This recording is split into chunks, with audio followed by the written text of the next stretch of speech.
Ladies and gentlemen, boys and girls, we are rocking with you once again, and it's Thursday. I know you saying it's Thursday though. Hey, we got a Thursday night special for you.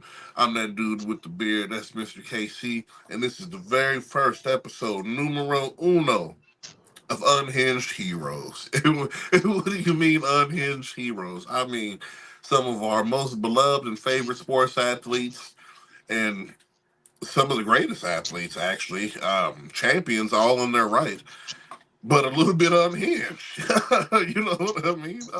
Yeah, just a little bit unhinged. Just a So, little bit. yeah, just a smidgen or two of unhingedness. And Mr. KC, as usual, it's lovely to be here with you. What do you got? Anything for the folks early on here? Oh, well, we're just enjoying another night with some bold athletes, some unhinged heroes, some guys that we're excited to really talk about. We're bold predictions here. We like bold athletes. We thought we'd bring them to you. And he's not lying, ladies and gentlemen. The four athletes we're going to talk about tonight are all iconic in their own right and in their own sport. Um, you can't really say too many bad things about these people because even in the unhinged moments, yeah, it's kind of relatable. You're like, I probably would have done that too. So, ladies and gentlemen, without further ado, we're going to jump into the first edition here of Unhinged Heroes. And who better to start with than a guy who really helped us grow, who really helped our channel grow on certain video, and a man in his own right, let's say. We're talking about Lenny Randle, the infamous but heard around the world, and the reason why one special night beer was 10 cents and led to one of the greatest brawls in baseball history, baby. We're talking Lenny MF and Randle. Mr. KC, man, regale us a little bit, man. Well, we're talking about the man, the myth, the legend. Now, a lot of folks know this man from a very iconic moment when he played for the Seattle Mariners. There was a ball that was hit foul, and it was going on the foul baseline. And it was so close to the edge, he decided to start blowing on it. Hmm. Now, this caused some excitement, some wildness. It was eventually ruled a fair ball, but there was no rules against blowing on it. So it was kind of an insult that it was ruled foul. Man, talk. Now, Because that's innovation. Not to cut you off, 'cause that's innovation in my mind. There's no rule that say I can't do it. I just innovated the game with that move.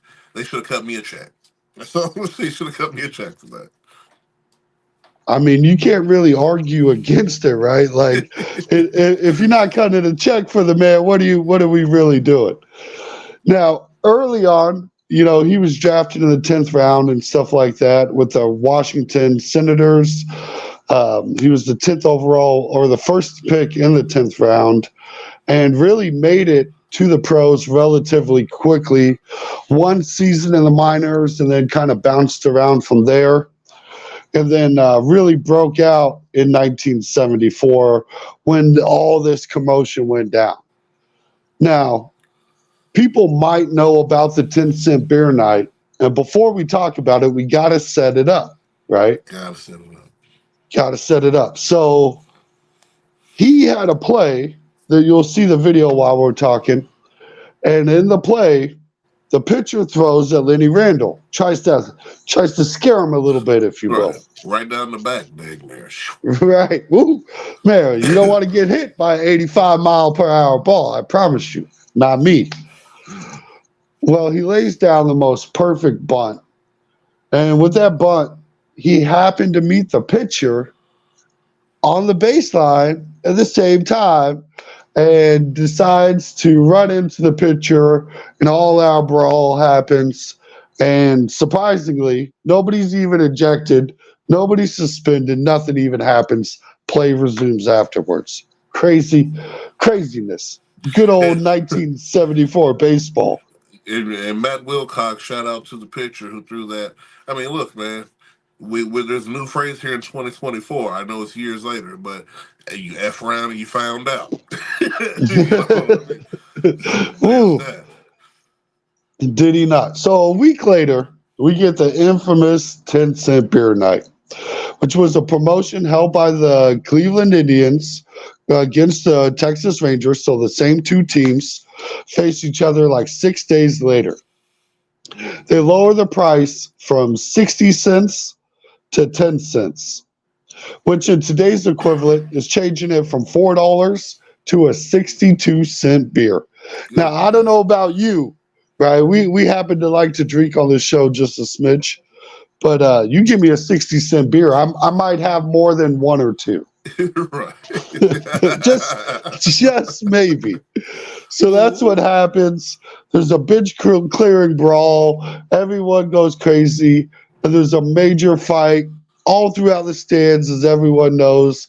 And this will be the Belligerent. last, yeah, this is the last time you'll ever see a 10-cent beer night in baseball. It's pretty wild.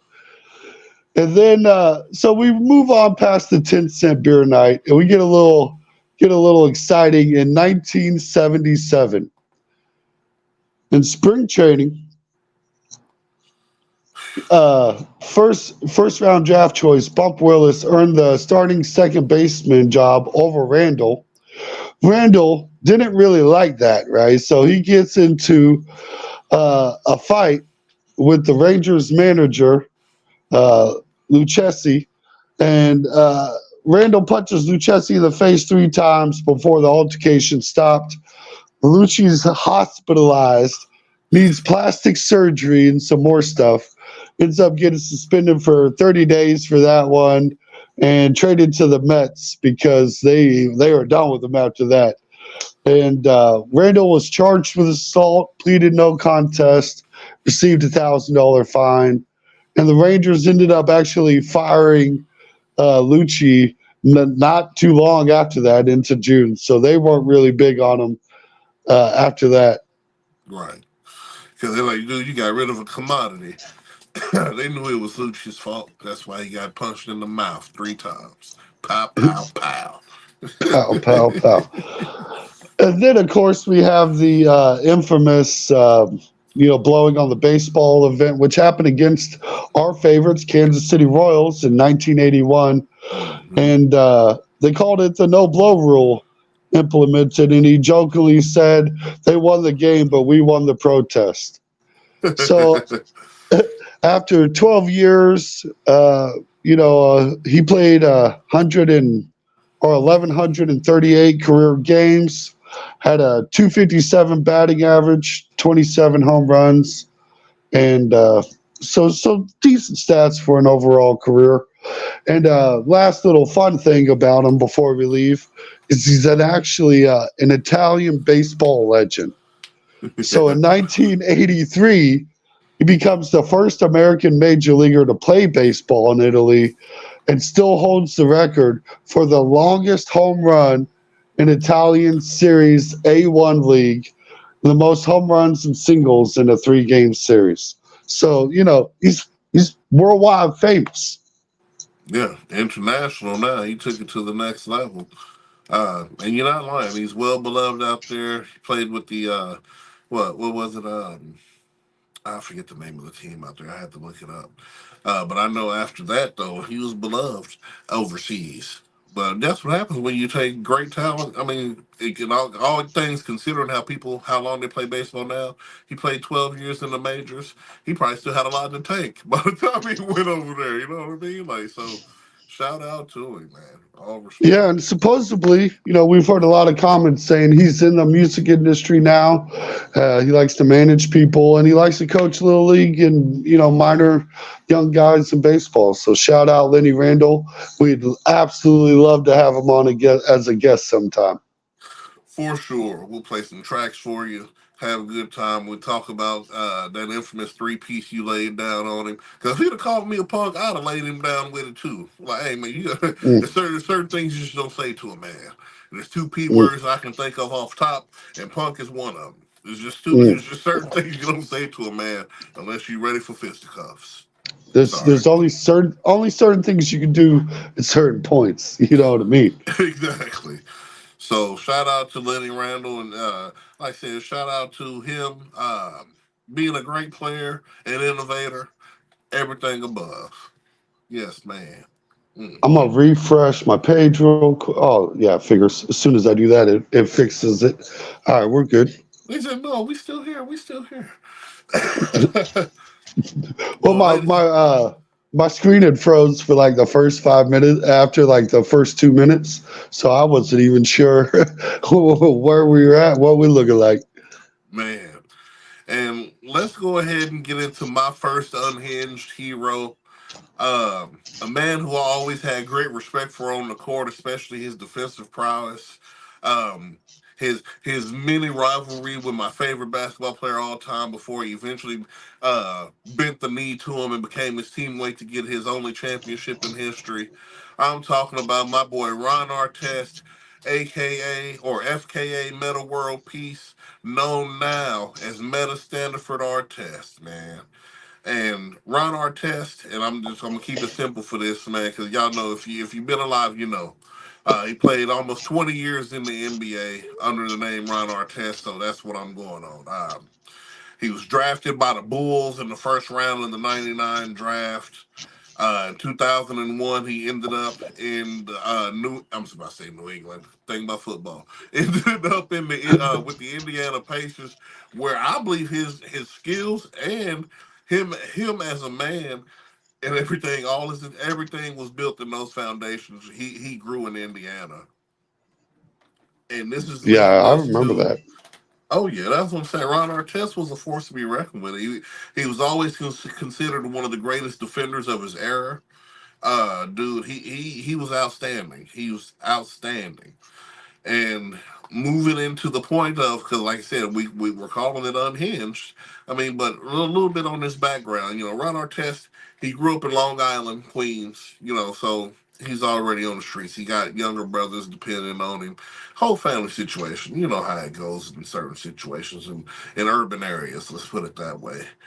Um, Right. yeah, you know what I mean. So Ron Artest, at the age of 19, witnessed one of his homeboys, basketball player, get murdered. Like I said, right in front of his eyes. And this is at a YMCA tournament game.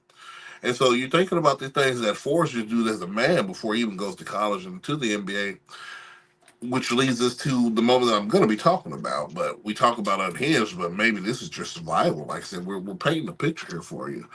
Um, so after he witnessed that in '91, he goes on to play high school and everything, and then eventually gets drafted. Not gets drafted, but college at St. John's, and then drafted to the Bulls, and then boom, we're on to the Indiana Pacers here. And I'm skipping Chicago his professional years because they were kind of mediocre. I mean, not to say that. I mean, in Chicago back then you weren't doing too much. I mean, you I know ain't what gonna I lie. mean. Today it was like today I learned he was drafted by the Bulls. I didn't know that. Oh, That's a well, see, surprise to me. there you go. We learn something new every day. Like I said, I mean, you get drafted to the Bulls right after Michael Jordan won all the chips and stuff. You come in thinking everything feeling good. Yeah, I play for the Bulls, and then that's when the Bulls fell into mediocrity for the last 24 or so odd years. So, Yeah. so we're moving on. Midway through the '01 season, Ron Artest got traded to the Indiana Pacers along with Brad Miller. Who else? And I think Ron Mercer. They traded for Jalen Rose and Norman Richardson and a second round pick or something like that. And this eventually leads to the greatest brawl I say in NBA history. And ladies and gentlemen, if you don't know what I'm talking about, I'm talking about the Malice at the Palace. It's the most infamous brawl in NBA history. Is a whole documentary about it. The federal courts involved, everybody's involved, and suspensions levied at the end. But to dive on into it, November 19th, 2004. I almost remember like it was yesterday. um, Long story short, Ron Artest is at the center of an altercation in regards to, fans and stuff. You know how it is in Detroit. That's why nobody goes there. It's a classless space, classless city. Um, Shout out to the football team at least, but overall, I'd never go to Detroit. You couldn't pay me to go to Detroit. If you told me I had to go to Detroit for 10 minutes and I'd become a billionaire, I would never do it. I guess I'm just going to stay broke because I'm not going to do it. I'm not going to Hey, Detroit. And you can say that's an insult, but I've been to Detroit, and it's just a factual statement at this point. I'm It's sorry. easy, yeah. I mean, oof. Couldn't pay me to do it. But long story short, Ron Artest, after being in a little bit of foul trouble, and then getting heckled by the fans and stuff, he decides while the referee's reviewing things, he's gonna lay down on the announce table. Classic Ron Artest move. He's growing into himself, showing his attitude. So I'm just gonna chill then. Y'all trying to figure stuff out. I'm gonna lay right here so I can't say I do nothing else. But then all of a sudden, I never forget it. The infamous blue cup filled with beer came out of nowhere, hit Ron Artest right in the chin. Beer everywhere. And he looked up and seen who threw it. And I mean, this dude moved quicker getting into the stands than I ever seen him going up and down the court. He he Mm. was up. He went up them 8 rows, and I mean delivered what I call frontier justice. Started laying the hands on all the fans, everybody who jumped in, who wanted to be involved, who thought they had a shot to beat a professional athlete in a fight. They all came to the table, and Ron Artest was out there looking like Goku, cleaning people up. By the time the, the fight started in the stands, of course the games were being stopped at this point. It's a brawl in the stands, starting to make its way down to the actual court and everything. And the only thing is, none of them Pistons jumped into the fight, of course, not to even help their fans, because they kind of already knew, man. None of them want to see Rod Artest. Steven Jackson, then Jermaine O'Neal. Like I said, you got a big three of violence right there. And not trying to say this as an accolade, but like I said, we talking about people with troubled past and stuff who don't experience stuff. Like I said, you throwing a beer at a dude like I said who watched his best friend get killed at 19. I'm seeing this stuff with my eyes. You know what I'm saying? So, long story short, we're just gonna merge some stuff here because I could talk about this for a while. Ron Artest, he goes up there, he gets his frontier justice. Things move down to the court, and Steven Jackson's up in the stands beating up people with Ron Artest because they tried to jump the boy Ron. So Steve said, "Hey, boy, you ain't jumping my teammate. This is on the set. This is my brother. He up there. He's laying hands on the fans too." And then probably the most infamous punch in the whole Mouth of the Palace. They two more people try to jump on Ron Artest down on the court. Don't even know how they're down on the court at this point. Your fans. Uh, Right. Big Mexican dude. He threw another drink at him, tried stealing it, and then Jermaine O'Neal. He was coming in with the most devastating right. And you knew he threw it with so much force that he slipped when he hit him, bro. But he blew the dude's chin off. He fell back like 40 feet. It's the most incredible punch I've ever seen an athlete throw. It was still talked about to this day. But all of that resulted in, eventual suspensions. He got suspended for the rest of the season, the playoff games. Um, Actually, it's the longest suspension in NBA history. He got suspended for Mm. 86 games after that. But the aftermath of the trade, of course, Artest ended up getting traded here over to Houston. Jermaine O'Neal, he left too. Steven Jackson, they all pretty much left and went to different places. Um, he ends up in Houston with a few playoff runs. Um, and then, excuse me. Well, no, I'm sorry. He went to Sacramento first because he tried to team up with the boy. What's his name? Chris Webber. He tried to meet up with Mm. him and down there, and that went the way it went. And then after that, he ends up in Houston, which is probably the best basketball version of Ron Artest I've seen until he got to LA. And then he ended up starting a rivalry in Houston with Kobe Bryant. And you can YouTube this to this day, folks, of Ron Artest talking trash to Kobe Bryant while Kobe Bryant shooting a free throw. Kobe's just laughing at him. Like, you could never, you will never be like, it's some of the funniest thing you'll ever see. But Ron Artest eventually bent the knee to the GOAT.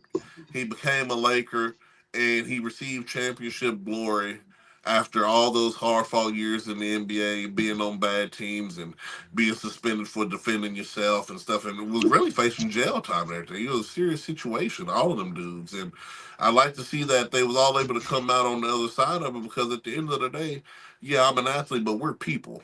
Like I said, I relate to the situation. You're not gonna throw a beer at me. You don't think I'm gonna come see you about it.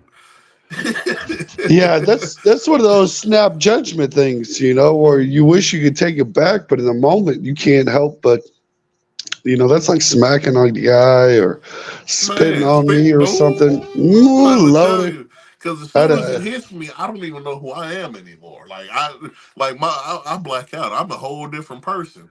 You have to show me a yeah, video. You tell me the things that you're gonna say that I did. You have to show me on video because I won't believe you because I don't remember it. So yeah. I went to another place. I had to teach my own son that. I was like, you just can't do that to a man. You go ahead and do that. Like you mess with the wrong you, one. You you got right. to be ready for a fight to the death if you're gonna do something like that Oof. to a man. Because I on my soul. On my soul. I like I said, I feel what happened with Ronald Artest. It's probably spitting that beer he threw. Ooh, no, backwash at the least. So, The bro, very minimum. I'm like, right, you know what I'm saying? This is biochemical warfare in my mind, bro. I'm in a whole different place. Like, what if I'm like, Yeah, bro, he probably got, like I said, he got SARS or strep throat or something. Drinking this beer, trying to throw it in my mouth. Next thing you know, I'm sick. No, chemical warfare. I'm beating you to death almost in these stands. So, shout out to Meta World Peace. Like so after that, he even had a trainer. You can tell the regret. He changed the name to Meta World Peace. Said he didn't want to put hands on nobody no more, and people stopped bothering him. And life after basketball, we've seen him in plenty of shows. We've seen him on Key and Peele. Like I said, he's done plenty of things since basketball. And really humanitarian, selling his championship rings and stuff for charity and stuff like that. So big shout out to Ron Artest and the way he started and the way he ended. And now I will call him Meta Standiford Artest, as he respectfully likes. And peace be to that brother and everything that he had to go through. And like I said, it's just good to see him become a champion after all that was said and done. yeah. And really, he's probably one of the rare guys that we'll call an unhinged hero to probably not so unhinged anymore. So shout out to him for Right. growing as a man. It's something we can all achieve to hope to achieve at least.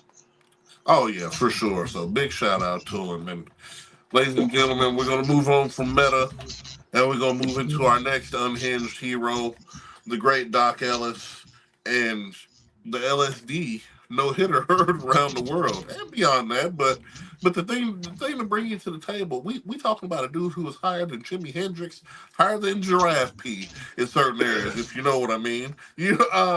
And deliver a no hitter when you're sitting there talking to the oracles of life, it's like the greatest thing you could possibly do. So I'm gonna let Mr. KC regale us, man. Well, let's talk about the great Doc Ellis, man.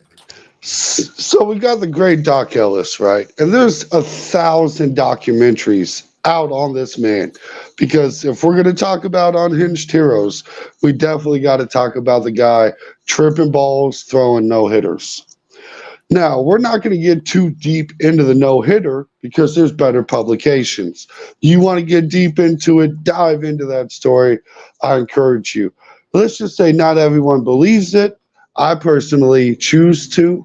Like, I feel like that's not something you make up, but, take it with a grain of salt. But there's more to this man than just a no hitter. Mm-hmm. So there's another incident a few years after this. So in 1972, it's gotten pretty wild. So Ellis and a couple of his teammates missed their team bus to the Riverfront Stadium. A security guard asked the three dudes for identification. I need a CID. Now his two teammates complied and were allowed in. They said no problem. But Ellis didn't have ID with him. And the guard said, Alice, if you can't ID yourself and you appear drunk and made threatening gestures, at me, that's how I'm kind of feeling. Well, Alice said, this is my World Series ring. You see this ring here? You want to see some ID? You want to Man, see some ID? ID this. Well, the security guard said, that ain't ID, and I'm gonna mace you. So they maced the shit out of him. It was crazy to even think about. So Ellis was arrested and charged with disorderly conduct. Wildly enough, I don't, this is, you got to remember, this is 1970s. Right. This ain't the, this is a little messed up. I don't understand it. The Reds actually sued Ellis for the assault, and Ellis countersued. Before going to the trial, the Reds end up dropping the suit and wrote Ellis an apology letter. Right. And the courts dropped all the charges against him. And Ellis later stated this made him hate better because he understood why such incidents happened. Now, if you can't read between those lines, we just call that a black and white issue there. And in 1974 is not the place to be. Now, another fun incident. We go to the next season, 1973. Ellis said the scariest moment of his career is while he tried to pitch sober in a 1973 game. During the pregame warm-ups, he could not recreate his pitching mechanics. He felt off. Ellis went to his locker, took a little amphetamines, a little coffee. Right. It's probably not the amphetamines. It was probably the coffee, and returned to pitching. So that was kind of a very incident, to go from, he's not only doing it on LSD, he's saying that if he's sober, it's messing him up. I was trying to tell you. So it's kind of wild to. He said, "I need my special stuff, man. If you want me to get out here and get this done." Oh man. Yeah, and it's kind of wild. And in that 1973 season, Ellis again led the league in home runs allowed per 9 innings pitched ratio with a 0.328 ratio. So he was still absolutely dominating for the Pirates in 1973. So let's fast forward to 1974, which is another famous incident that he just doesn't get the same recognition for. So there's a pitcher named Pete Rose, as a lot of people are aware of. They call him the Big Red Machine. A lot of people are intimidated by Pete Rose. Hero, by another to one, say the least. They'll probably, So please give your recommendations if you got them. But Pete Rose will make the list before eventually. So give us someone else. All right. So Ellis said, in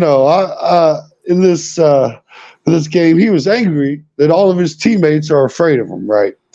So Ellis admired Pete Rose a little bit, was concerned how he would respond, but Ellis decided to do this regardless. He decided, I'm kind of nervous how Pete Rose is going to do this, but this is this strategy. He decides to hit everybody on the team. He said, every time you come up to bat, I'm going to hit you. So Pete Rose comes up, Joe Morgan, and Dan Dresden in the top of the first inning. In the first 6 pitches, all aimed at the batters, with the bases loaded from hitting every batter in the first inning. Ellis attempted to throw strikes to clean up Tony Perez, but walked him, forcing a home run. After Ellis aimed 2 pitches at the head of Johnny Benched, he was removed by the manager in the first inning. Ellis' box score for the game reads as the following: 0 innings pitched, 0 hits, 1 run, 1 earned run, 1 guy walked, and 0 strikeouts. So he's got one of the very few showcasings of absolutely nothing happened.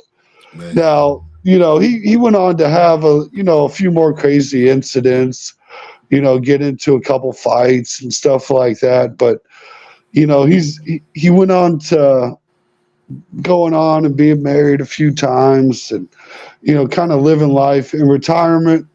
He really lost interest in the baseball game. He entered drug treatment, worked on recovery.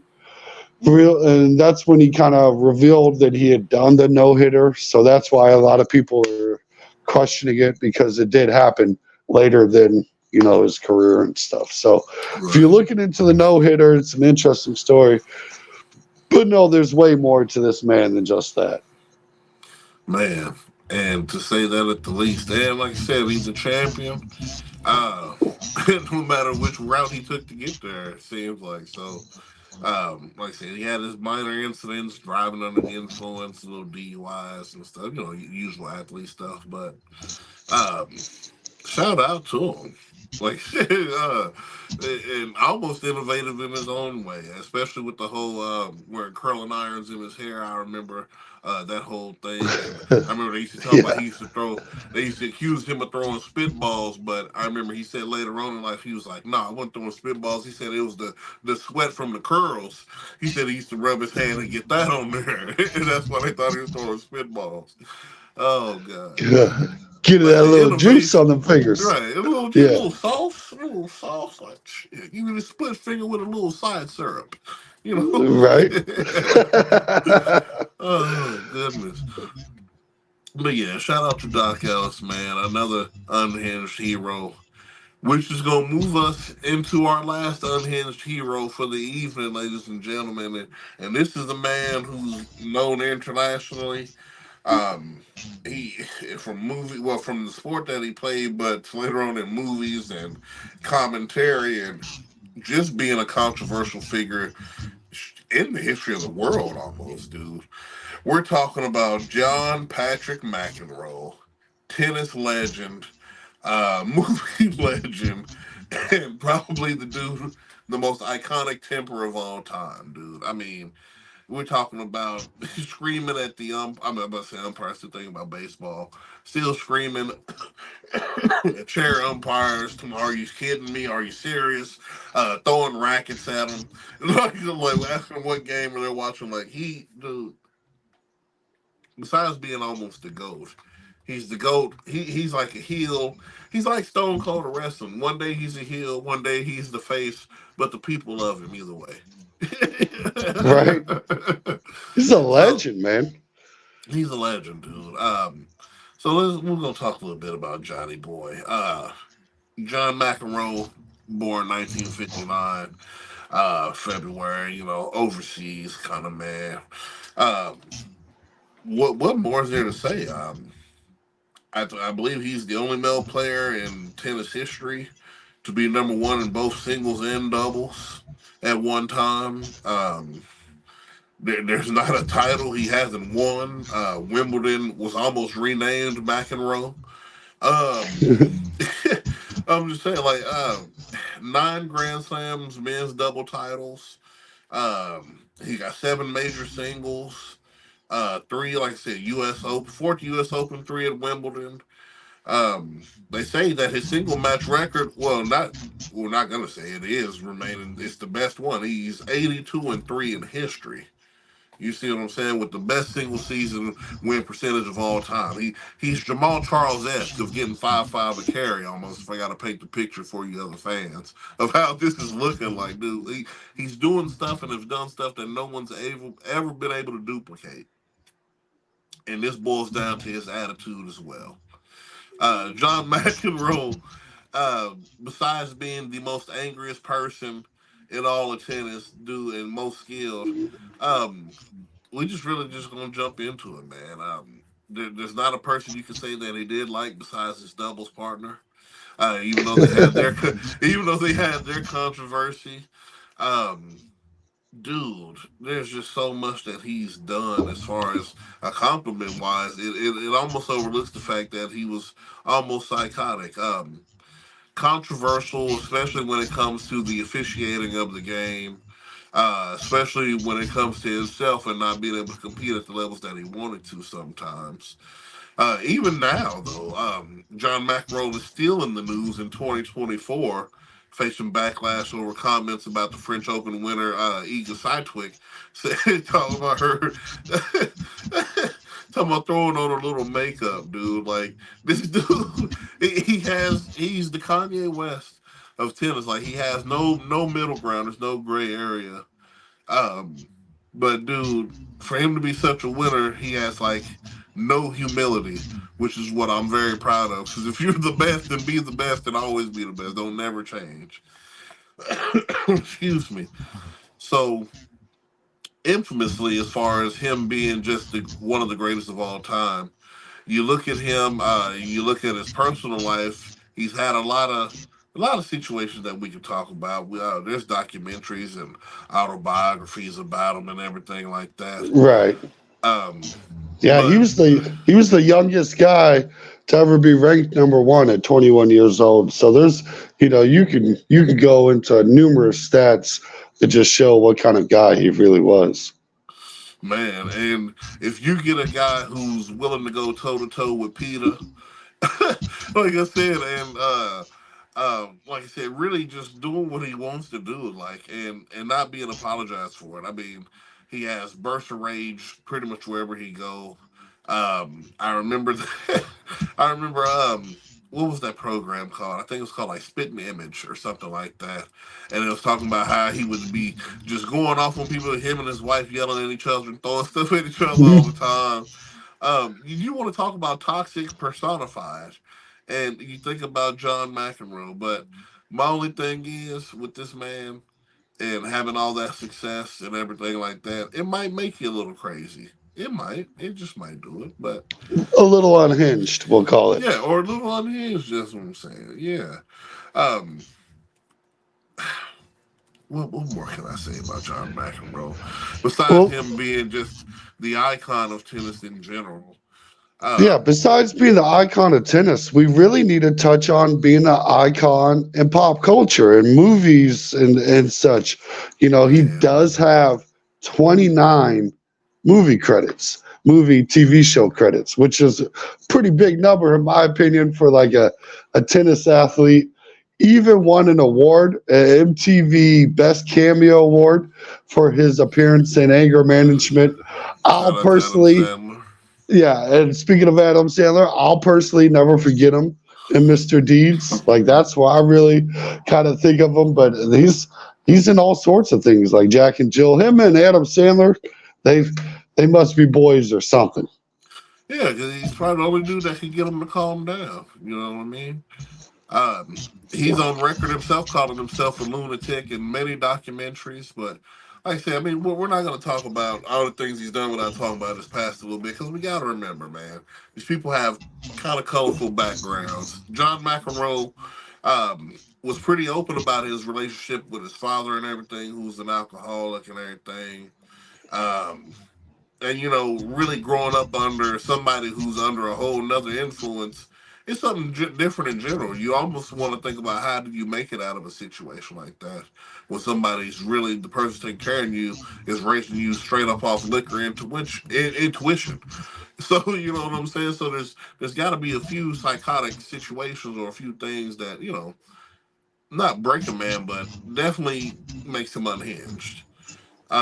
So you can tell, like I said, leading to his many tantrums on the court, and most of the time he be mad at the officiating, but he be mad at himself though. For like I said, for most of that stuff, man, he didn't hit the ball right. He's cracking rackets and throwing them. You know what I'm saying? He didn't get the right serve he wanted. He's cracking back. He's cracking racks and throwing them. So I mean, it's the perfectionism that he chased because of having such a tormented kind of childhood that really made him the best tennis player, but also made him the most unhinged and most critical. Because it's like, how do you walk on an eggshell without cracking Right.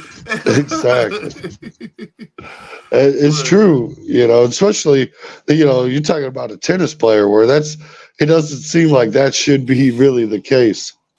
man, you wouldn't think so. You wouldn't think that that'd be the situation, but like I said, with a tumultuous past like that, and him openly talking about, and that's why he did anger management the movie because he was openly seeking anger management and stuff like that. So a lot of that stuff, just benefited him. Not coincidence, but dude, you were set up to be a winner, John, and I'm glad that you are, and I'm glad that you overcame the alcoholism of your father and the absenteeism of your mother, things like that, because that can break a person. And John McEnroe could have just been the dude at the local country club that was really good, but instead, he's the most famous and probably the best in the world's ever seen. Right. Crazy to think about. It is. It's insane. Like I said, dude, his best season, we talked about it earlier, dude, is 82-3 in matches, bro. And that's still to be untouched in this era going forward. Like, bro, we've never seen somebody. He set the whole year off with a 42 win game streak. So, I mean, at that point, dude, there's really nothing to talk about. It's the highest and longest streak in tennis history, and without a shadow of a doubt, the reason why he won Wimbledon, and which led to the him yelling at the official, "Are you serious?" thing. Well, he ended up winning, but like I said, that's him being a perfectionist and thinking, "Look, man, if I'm giving it my all, you need to be doing your best job at officiating too." So, like I said, I can relate to him because I want the people judging the game that I'm playing to be fair too. Absolutely. Man. But yeah, John, we appreciate you. We appreciate what you did. Like I say, you was a couple of marriages here and there, a couple of divorces here and there. One of his wives, John McEnroe, he got all his children. One of his wives unhinged more than him. She was on that dope, like not for real. She's on that heroin, and like I said, bullshit gets crazy out there. And like I said, then that you can't be serious. His whole thing, like I said, when he said that to the Empire, or I keep calling it the Empire. Y'all know what I'm talking about. It's tennis, chair umpire for the Right. specific folk out there. It's become one of the most popular memes in history. One of the titles of his autobiography. One of the titles of the documentary about it. Like I said, bro, to take one of your own moments and turn it into one of the biggest things in American literature and in American entertainment history just goes to show you the strength of overcoming, and maybe a little bit of that half. You got to be unhinged to be successful. Maybe that's the Maybe blueprint, it could be the recipe. Seems to be working for some of these folks. man. And if you get Shia LaBeouf to play you in the movie, then I guess it's just what it is. Hey. I mean, I'd take them at this point. Yeah, why not? I don't see why not. Look, he was Right. good enough for Optimus Prime. He's good enough for me. Big facts. Big facts. But yeah, ladies and gentlemen, those are our first four unhinged heroes here.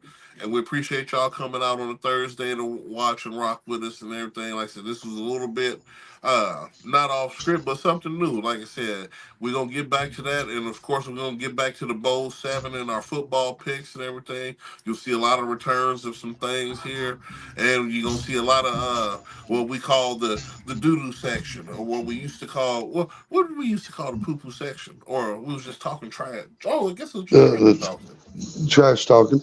But yeah, Right. we're gonna call this the poo poo section because anybody I talk trash on going forward is poo poo.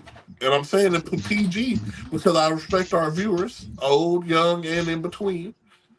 But if we talk about the Browns, you know what I mean, indeed. So, was a little wordplay for you. Right. Absolutely. We appreciate y'all come checking us out, folks. Yes, and until next time, till the next show, I'm gonna do with the beard. These Mr. KC, these are your unhinged heroes. Do some research, watch some of these documentaries, check them out. You gotta be kidding me! Ain't that what he said? Right. Oh,